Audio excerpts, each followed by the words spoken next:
वहीं आंध्र प्रदेश के विजयवाड़ा में आफत की बारिश हो रही है। हर तरफ सैलाब ने कोहराम मचा रखा है। शहर के अधिकांश इलाके बाढ़ में डूबे हैं। जनजीवन ठप हो गया है। केंद्रीय मंत्री शिवराज सिंह चौहान खुद हालात का जायजा लेने पहुंचे। यहाँ की तस्वीरें भयावह और बेहाल करने वाली है। एक रिपोर्ट।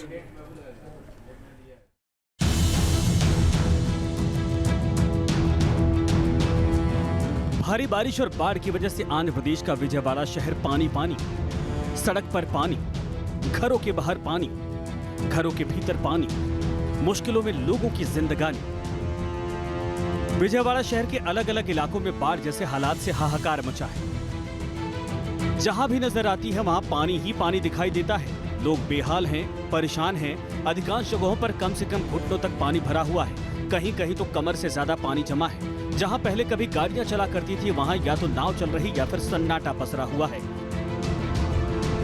बाढ़ के हालात पर केंद्र सरकार की नजर बनी है। केंद्रीय कृषि मंत्री शिवराज सिंह चौहान बाढ़ प्रभावित इलाके का हवाई सर्वेक्षण कर हालात का जायजा लिया। इसके बाद वो सीधे जमीनी हकीकत समझने के लिए मौके पर पहुंचे और अलग अलग इलाकों का दौरा किया और लोगों से सीधे संवाद किया।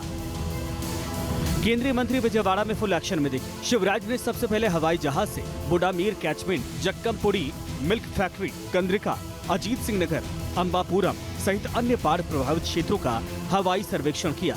उसके बाद आंध्र प्रदेश के बीजेपी अध्यक्ष दग्गुबाती पुरंदेश्वरी और राज्य मंत्री नारा लोकेश के साथ प्रकाशम बराज पहुंचे और वहां के हालात का निरीक्षण किया, जो भारी बारिश के बाद से लगातार लबालब भरा हुआ है।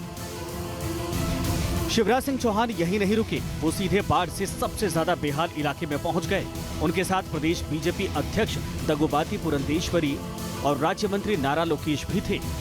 शिवराज सिंह चौहान नाव पर सवार होकर बाढ़ में डूबे इलाकों में पहुंचे और लोगों की बदहाली और परेशानी को करीब से समझने की कोशिश की। इस इलाके में लोगों की मुसीबत साफ साफ देखने को मिली।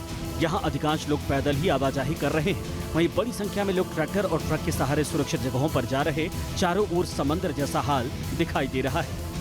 एक वक्त ऐसा भी आया जब केंद्रीय मंत्री शिवराज सिंह चौहान नाव से नीचे उतर गए और पैदल चलकर समस्या को समझने की कोशिश की। उन्होंने परेशान और बेहाल लोगों से बातचीत की और ज्यादा से ज्यादा राहत पहुंचाने का वादा किया।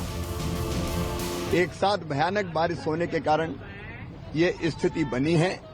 ये बात सच है कि 5 दिन लगातार हो गए हैं तो जनता को परेशानियां हैं, लेकिन मैं यहाँ के मुख्यमंत्री श्रीमान चंद्रबाबू नायडू जी, उनकी टीम को और हमारी प्रदेश की सरकार को बधाई दूंगा। इतनी कठिन परिस्थितियों में कर्मचारी और अधिकारी और हमारे पॉलिटिकल लीडर्स, हमारे जनप्रतिनिधि, एमपी, एमएलए दिन और रात लगे हुए हैं। लोगों तक राशन, पका हुआ भोजन, पीने का पानी, दूध जैसी चीजें पहुंचा रहे हैं। इतने पानी में भी कि जहां जाना कई बार मुश्किल होता है और जहां से नहर ब्रीच हुई है उसको जोड़ने के लिए दिन और रात राज्य सरकार काम कर रही है। अब इस तस्वीर को भी देखिए जो बाढ़ के कहर की गवाही देती है। राहत बचाव कार्य लगातार जारी है। लोगों के बीच फूड पैकेट बांटे जा रहे हैं, साथ ही पानी की बोतल्स भी दी जा रही। बड़ी संख्या में लोग मुसीबत में हैं, परेशान हैं। ये तस्वीर विजयवाड़ा के चित्तनगर की है, जहां एक 14 साल का बच्चा बाढ़ में लापता हो गया। जब उसका शव बरामद किया गया तो मौके पर हाहाकार मच गया। मां के आंसू थमने का नाम नहीं ले रहे थे। बारिश और बाढ़ से आंध्र प्रदेश को भारी नुकसान पहुंचा, जिसका आकलन करने के लिए केंद्र की टीम दौरा कर रही है। आंध्र प्रदेश में भारी बारिश और बाढ़ से सबसे ज्यादा नुकसान विजयवाड़ा में हुआ है। पूरे प्रदेश में अब तक 20 लोगों की मौत हो चुकी है, जबकि 65,000 घर क्षतिग्रस्त हो गए। वहीं बारिश के पानी में 300 से ज्यादा कारें डूब गई, जिसमें ज्यादातर नई गाड़ियां थी। इन दिनों विजयवाड़ा में ये तस्वीरें आम हैं, साथ ही यही पहचान भी बन गई है बेहाली, बदहाली और परेशानी। Team news nation. News nation अब व्हाट्सएप पर खबरों की ताजा अपडेट के लिए न्यूज नेशन के इस QR कोड को स्कैन करें।